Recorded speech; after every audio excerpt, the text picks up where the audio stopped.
The morning after Pearl Harbor did not arrive with clarity or resolve. It came with smoke still rising from shattered battleships, oil slicks drifting across once calm waters, and a stunned silence hanging over the Pacific Fleet. The 8th of December, 1941, was not merely the day after an attack. It was the moment the United States awoke to a war it was dangerously unprepared to fight. The Pacific was burning, and America had no room left for mistakes. Across the Hawaiian Islands, sailors worked through the wreckage with bare hands. Steel decks were twisted like torn paper.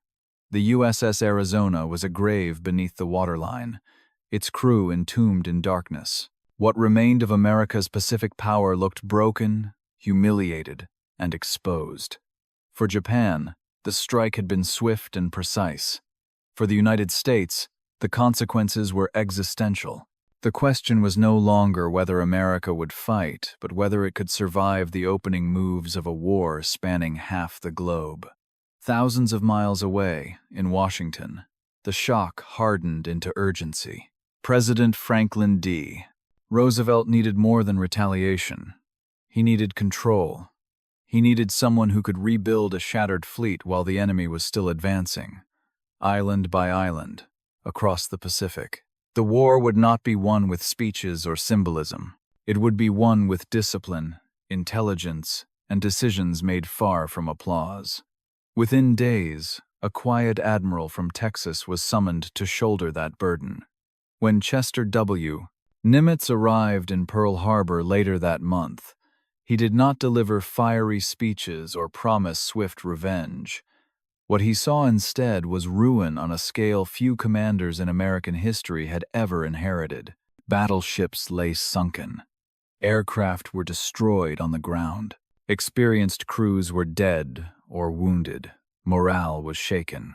And Japan, confident, aggressive, and seemingly unstoppable, was already pressing its advantage.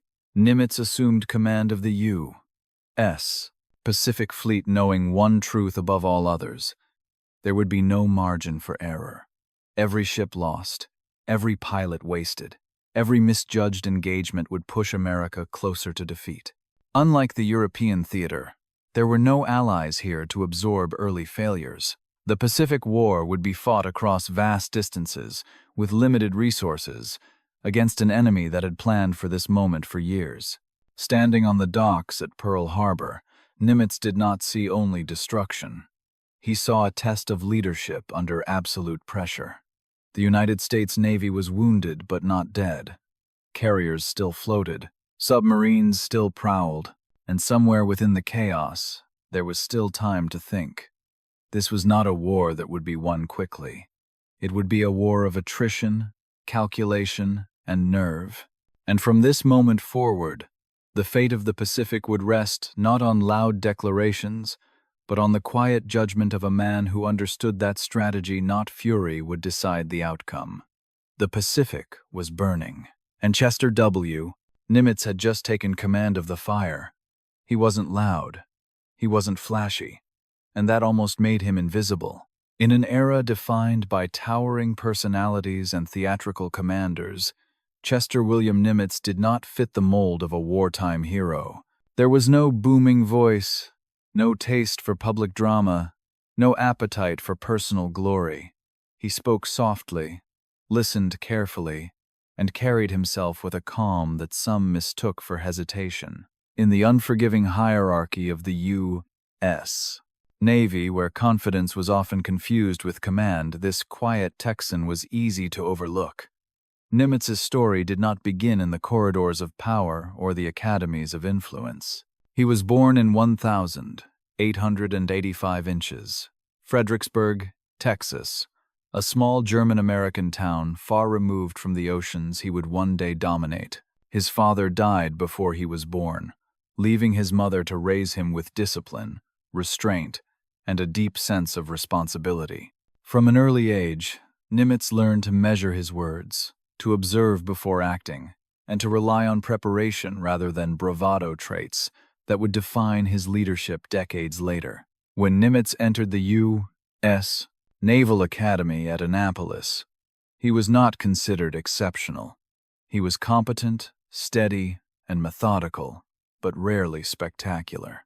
He graduated near the middle of his class, without the distinction that typically marked future admirals. In a navy that celebrated daring surface officers and bold aviators, Nimitz's technical curiosity and quiet discipline did little to draw attention. Yet beneath that unassuming exterior was a mind drawn to systems, logistics, and the unseen mechanics that made fleets function. Early in his career, Nimitz served in submarines, then an unglamorous and often dangerous assignment. In 1908, he ran a submarine aground, a mistake that nearly ended his career. The Navy reprimanded him, and for many officers, such an incident would have become a permanent stain. For Nimitz, it became a lesson.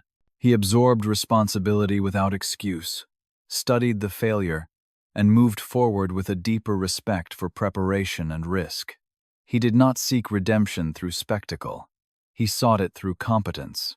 Throughout the interwar years, Nimitz remained largely in the background. While others built reputations through public command or political connections, he focused on the less visible pillars of naval power: fuel logistics, fleet coordination, and the growing importance of aircraft carriers. He was among the first senior officers to recognize that the battleship era was fading, replaced by a new form of naval warfare defined by range, air power, and intelligence. Yet he rarely argued loudly for his views. He listened, took notes, and waited. That restraint had a cost. By the late 1932, Nimitz was respected but not celebrated. In a navy drawn to charismatic figures, his calm demeanor and lack of self-promotion made him easy to underestimate. Some saw him as a caretaker rather than a commander, a reliable administrator unsuited for the chaos of war. He did not command attention when he entered a room. He did not dominate conversations, and in a moment when America would soon demand decisive leadership, that silence almost kept him out of history. But quiet did not mean passive. Nimitz understood something many louder men did not. Wars are not won by personality, they are won by judgment. He believed that authority came not from intimidation, but from trust, and that the most important decisions were often made far from the battlefield, in planning rooms where patience mattered more than pride. When Pearl Harbor shattered the illusion of American security, the Navy needed more than a symbol. It needed someone who could absorb complexity without panic, who could weigh incomplete information and still act decisively. In that moment, the very traits that had made Nimitz seem invisible became essential. He did not arrive as a savior. He arrived as a problem solver. And in a war that would stretch across thousands of miles of open ocean, that quiet, underestimated officer from Texas was about to prove that silence, when paired with strategy, could be the most powerful force of all. Nimitz didn't inherit a navy, he inherited a wreck. When Chester W. Nimitz formally assumed command of the U.S. Pacific Fleet, the damage he faced could not be measured only in sunken ships and twisted steel. What lay before him was a force stripped of confidence, fractured in structure, and racing against time it did not have. Pearl Harbor was still smoldering, but the consequences of that morning reached far beyond the harbor's shallow waters. The American Pacific Fleet had not merely been wounded, it had been psychologically shaken at its core. Battleships, once the proud backbone of American naval doctrine, lay broken or submerged. The USS Arizona and Oklahoma were total losses. Others rested on the harbor floor, damaged beyond immediate repair. The symbol of American naval supremacy had been shattered in a single strike, and with it the assumption that the United States could control the Pacific through sheer industrial weight alone. Worse still, the attack had exposed a terrifying truth. Japan was faster, more prepared, and already on the move. While repair crews worked around the clock in Hawaii, the strategic map grew darker by the day. Japanese forces surged south and west with relentless momentum. Guam fell. Wake Island was overwhelmed. Hong Kong collapsed. The Philippines, America's forward bastion, stood isolated, its defenders facing annihilation. Each defeat chipped away at morale, reinforcing the sense that the enemy was everywhere, and America was always one step behind. Nimitz faced this reality without illusions. He did not pretend that the fleet could strike back immediately, nor did he promise quick victories to soothe wounded pride. The truth was brutal. The United States did not have enough ships, not enough trained pilots, and not enough time. Carriers, now the most valuable assets in naval warfare, were painfully few. Every loss would be catastrophic. Every engagement carried existential risk. Even more damaging than the material losses was the erosion of trust.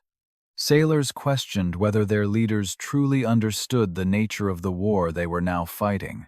Commanders hesitated, haunted by the fear of another surprise attack. Intelligence reports were fragmentary, often contradictory. In the fog of defeat, confidence became as scarce as steel. Nimitz understood that before he could defeat Japan, he had to stabilize his own fleet. His first task was not aggression, it was survival. He reorganized command structures, clarified responsibilities, and demanded clear thinking over emotional reactions. Reckless counterattacks would only hand the enemy further victories. What the Pacific Fleet needed was time to train, to repair, and to adapt to a new form of naval warfare. He also faced pressure from Washington, where political leaders and the public demanded action. America wanted revenge. The Navy wanted redemption. But Nimitz resisted the urge to gamble blindly. He knew that the Pacific was unforgiving, and that a single disastrous decision could erase the last remaining carriers in a matter of hours. Unlike Europe, there would be no second front to absorb failure. Lose the fleet, and the war in the Pacific would be effectively over. Yet within the wreckage, Nimitz saw a possibility. The carriers that survived Pearl Harbor Enterprise, Lexington, and Saratoga were not symbols of weakness, but of transition. They represented a future where air power, intelligence, and coordination mattered more than armor and guns. Submarines, long neglected, offered a way to choke Japanese supply lines across vast distances. And American industry, though slow to mobilize, promised strength if the fleet could hold on long enough to receive it. Nimitz inherited chaos, fear, and scarcity. What he brought in return was clarity. He did not rebuild the Pacific Fleet with grand speeches or heroic gestures. He rebuilt it with discipline, patience, and a willingness to accept temporary weakness in pursuit of long-term victory. The wreck he inherited would not be repaired overnight, but under Nimitz's quiet command, it would not collapse either. It would endure, and that endurance would become the foundation upon which the Pacific War would ultimately be won. In the Pacific, information would become a weapon. For Admiral Chester W. Nimitz, the war against Japan would not be decided solely by tonnage, firepower, or courage. It would be decided by what his commanders knew and when they knew it. In a theater defined by vast distances and fleeting encounters, intelligence was not a supporting element of strategy. It was strategy itself. In the months after Pearl Harbor, the United States Navy faced a profound asymmetry. Japan appeared everywhere at once, striking with speed and precision, while American forces reacted in fragments. Nimitz understood that to fight blind was to invite destruction. If the Pacific Fleet could not match Japan ship for ship, it would have to outthink it. That meant trusting an invisible army of analysts, linguists, and codebreakers working far from the front lines. At the heart of that effort was a complex Japanese naval code known as JN-25. Encoded, recoded, and constantly revised, it carried the operational orders that moved fleets across the Pacific. To most commanders, such intelligence was uncertain at best, too abstract, too incomplete to risk entire fleets upon. But Nimitz was different. He had spent years studying systems and logistics. He understood that imperfect information, when properly analyzed, could still shape decisive action. In windowless rooms at Pearl Harbor and in Washington, cryptanalysts worked relentlessly, piecing together fragments of intercepted messages. Names were disguised, locations were obscured, dates were hidden behind layers of numerical substitution. Yet patterns emerged. Fleet movements hinted at objectives. Timing suggested urgency. Slowly, the fog began to thin. Nimitz made a choice that many of his contemporaries would have avoided. He believed them. This was not blind faith. It was calculated trust. He demanded rigorous cross-checking, corroboration, and honest assessments of uncertainty.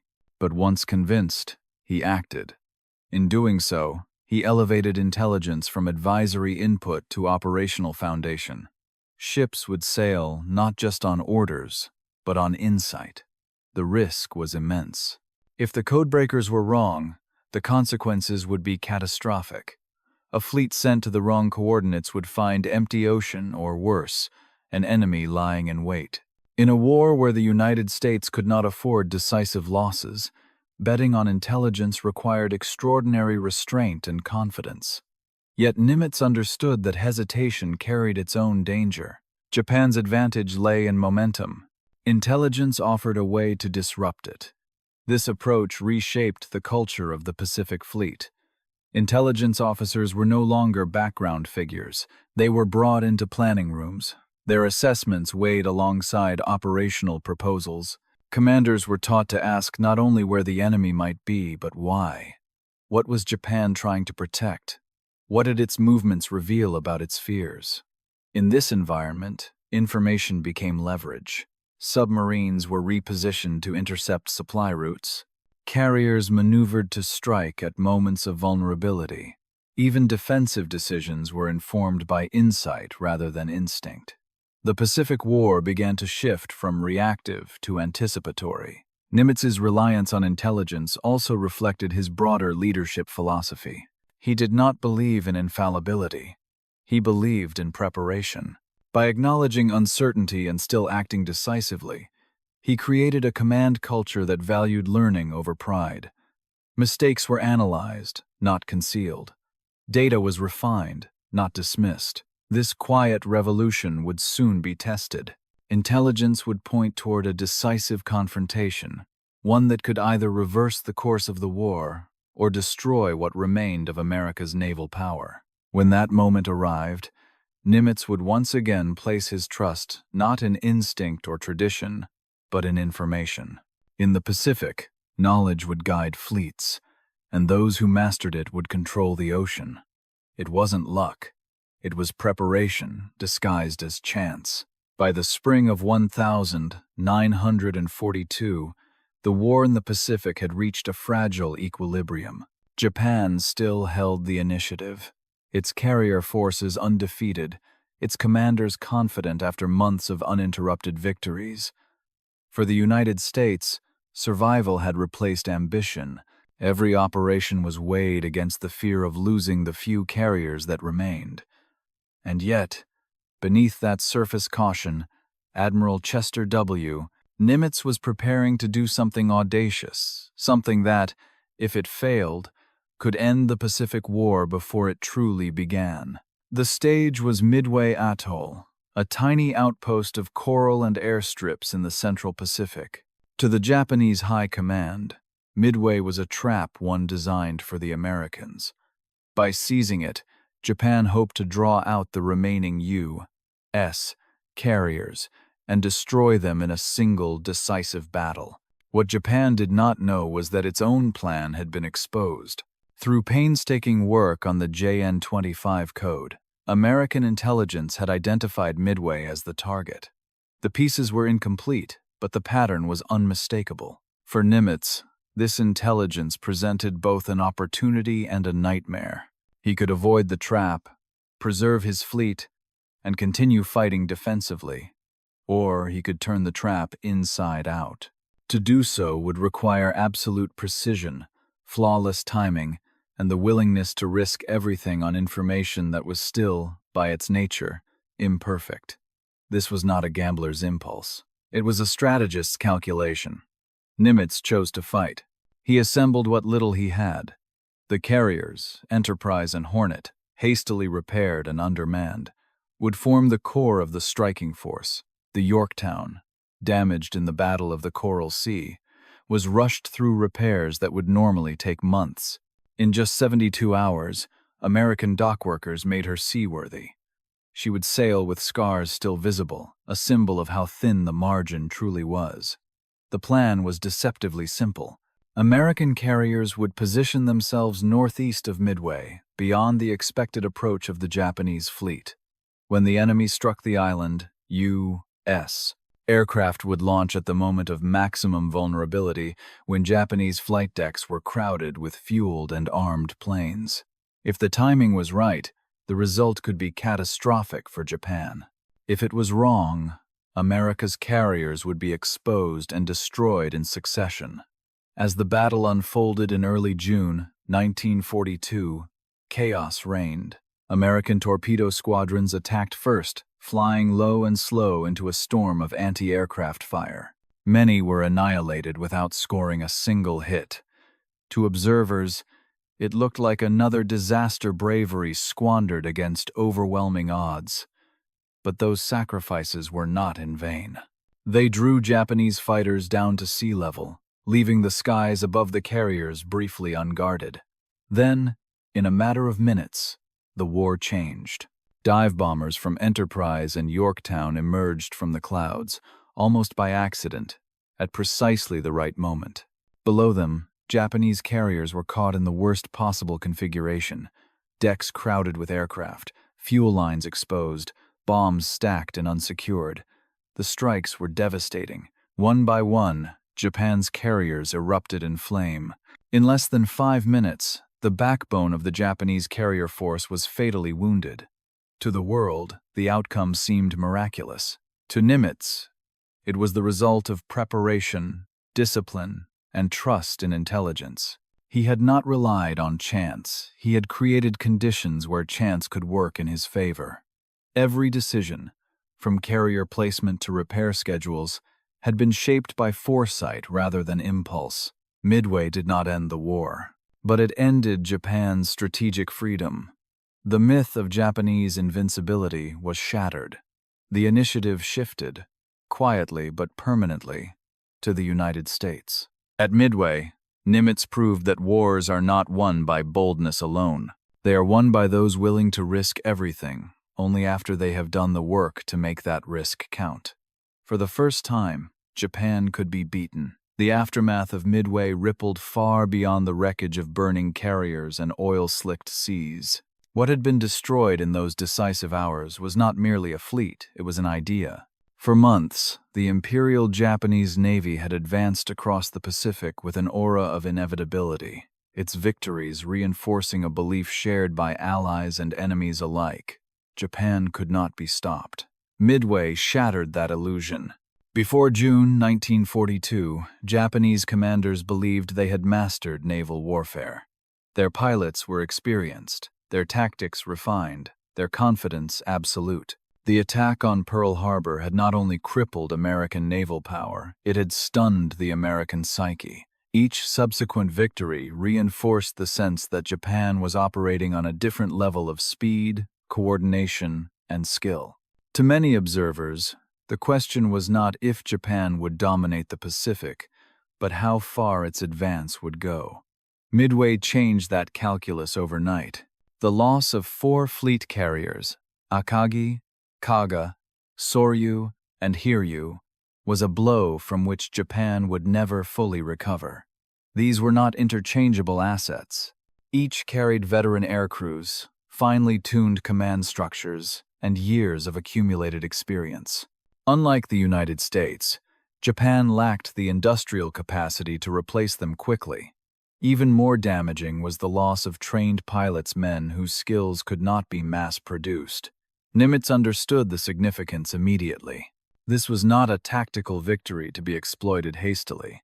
It was a psychological turning point to be protected and reinforced. He resisted the temptation to chase the retreating Japanese fleet, knowing that overextension could erase the gains of Midway in a single misstep. Instead, he focused on consolidation, repairing ships, retraining air groups, and preparing for the long war ahead.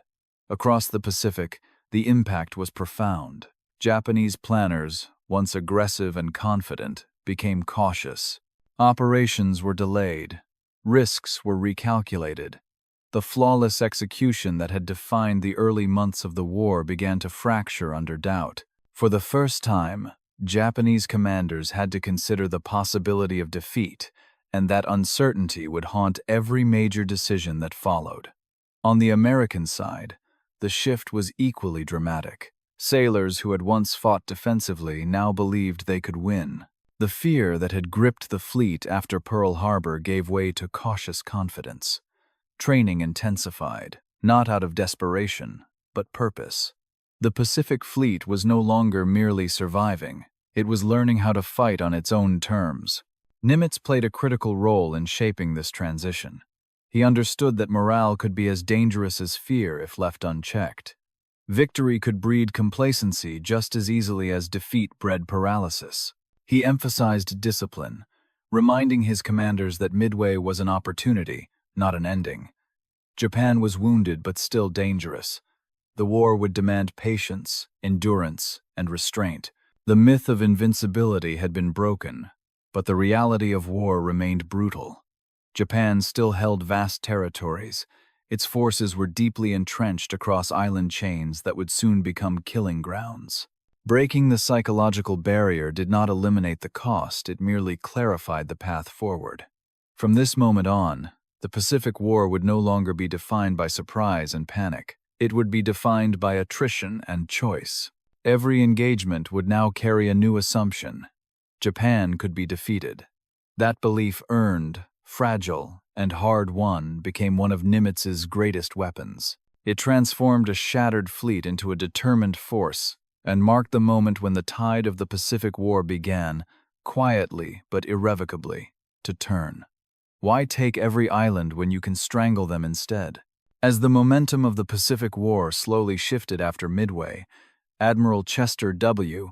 Nimitz faced a defining question: how to defeat an enemy spread across thousands of miles of ocean without bleeding the American fleet dry in the process.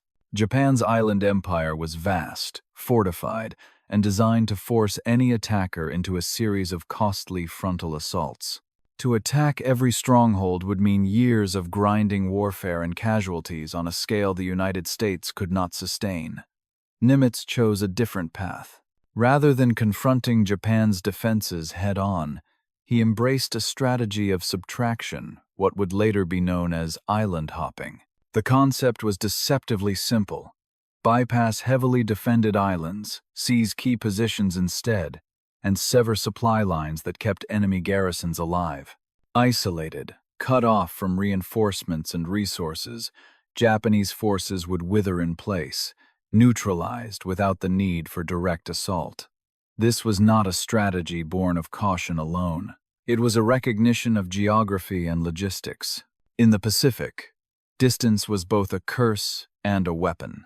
Japan's strength lay in its perimeter, an interconnected web of bases supporting one another across vast stretches of ocean. Break the links, and the network would collapse. Island hopping required extraordinary coordination. Naval forces, Marines, Army units, and air power had to operate in concert. Each captured island became a forward base for the next advance, extending American reach while tightening the noose around Japanese positions left behind. Airfields sprang up on coral atolls. Submarines prowled sea lanes, choking off fuel and supplies. Over time, entire Japanese garrisons were rendered strategically irrelevant, stranded on islands they could no longer influence. The psychological impact was profound. For Japanese troops, isolation became a slow form of defeat. Cut off from command, resupply, and hope, many endured starvation and disease long before American forces arrived, if they arrived at all. The Imperial Navy, once confident in its ability to maneuver freely, found its movements increasingly constrained. Every mile advanced by the United States narrowed Japan's options. For American forces, island hopping redefined success. Victory was no longer measured solely by territory captured or enemies destroyed, but by the strategic value of each move. Nimitz demanded discipline in planning and restraint in execution. He understood that impatience could turn a calculated advance into a bloodbath. Each island chosen mattered not for its symbolic value, but for what it enabled next. This approach stood in stark contrast to earlier assumptions about warfare. Traditional doctrine favored decisive battles and total occupation. Nimitz rejected that logic. He was not interested in proving dominance everywhere, only in reaching Japan itself. By stripping away the outer defenses piece by piece, he transformed the Pacific War into a narrowing corridor, funneling Japanese forces toward an inevitable confrontation. Island hopping was not bloodless. Battles like Tarawa and later campaigns revealed the brutal cost of amphibious warfare. But even these fights underscored the value of selectivity. When casualties mounted, Nimitz refined the approach further, improving intelligence, bombardment, and coordination. Each hard lesson was absorbed and applied to the next operation. In choosing subtraction over annihilation, Nimitz demonstrated a strategic patience that defined his command. He refused to be drawn into battles of pride or symbolism. Instead, he waged war with a long view, measuring progress not in headlines, but in shrinking options for the enemy. By the time American forces pushed deeper into the Pacific, Japan's empire had become hollow. Bases once meant to project power now served only as prisons for their own defenders. The strangulation was working. Island hopping did not simply advance the war. It reshaped it, and in doing so, Nimitz proved that sometimes the most powerful way to fight is not by taking everything, but by taking away what matters most. He led not by force, but by trust. In a war defined by clashing personalities and towering reputations, Admiral Chester W. Nimitz stood apart. He did not dominate his commanders through fear or demand loyalty through spectacle. Instead, he built a command culture rooted in confidence, delegation, and restraint. In the vast and unpredictable theater of the Pacific, Nimitz understood a fundamental truth. No single mind could control a war fought across half the globe. Victory would depend on empowering others to act and trusting them to do so. Two of the most powerful personalities under Nimitz's command were Admirals Raymond Spruance and William Bull Halsey. They could not have been more different. Spruance was cerebral, methodical, and cautious, a thinker who weighed risks carefully and avoided unnecessary exposure. Halsey was aggressive, charismatic, and impulsive, a commander who believed that relentless pressure was the surest path to victory. In another navy, such contrasts might have sparked rivalry and paralysis. Under Nimitz, they became complementary strengths. Rather than forcing his commanders into a single mold, Nimitz adapted his expectations to their temperaments. He gave Spruance operations that demanded precision and control, trusting his analytical judgment in complex engagements like Midway. He unleashed Halsey when speed and aggression were required, knowing that his boldness could exploit opportunities before the enemy could react. Nimitz did not seek to correct their differences. He leveraged them. This approach required humility. It meant accepting that others would receive credit for victories, while he remained largely invisible to the public. Nimitz did not micromanage from afar. Once an operation began, he resisted the temptation to interfere, even when outcomes were uncertain. Orders were clear, objectives defined, and responsibility firmly placed in the hands of those closest to the fight. That trust was not blind. Nimitz demanded preparation, honest reporting, and accountability. Mistakes were addressed privately, lessons absorbed systematically. There was no public humiliation, no theatrical punishment.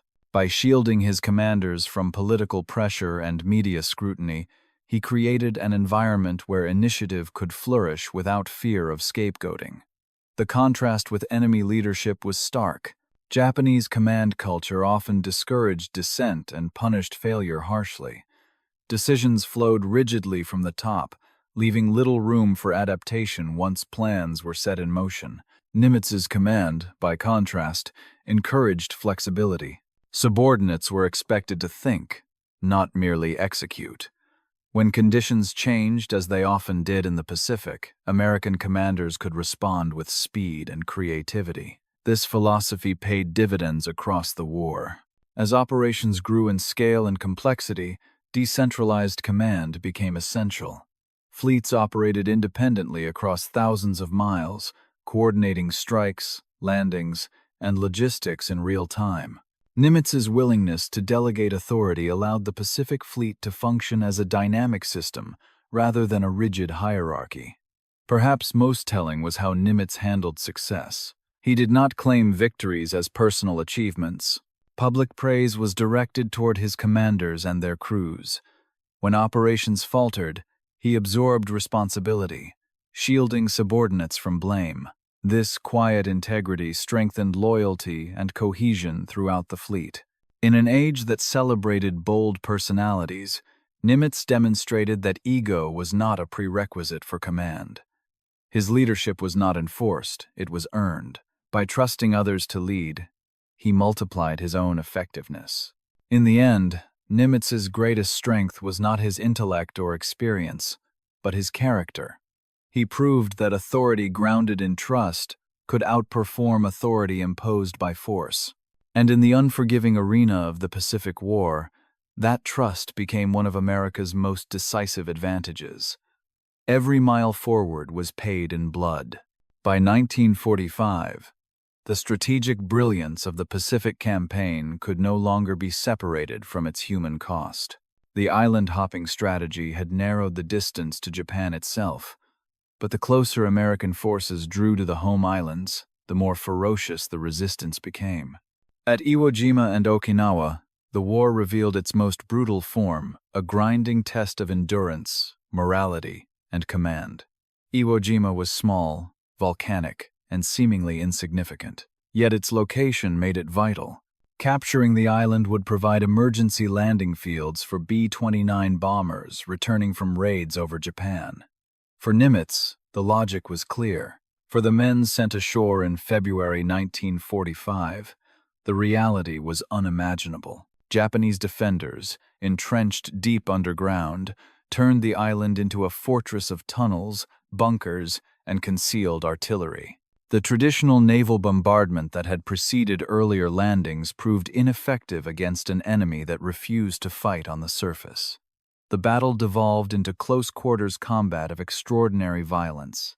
Marines advanced yard by yard, often unable to see the enemy until shots were fired from just feet away.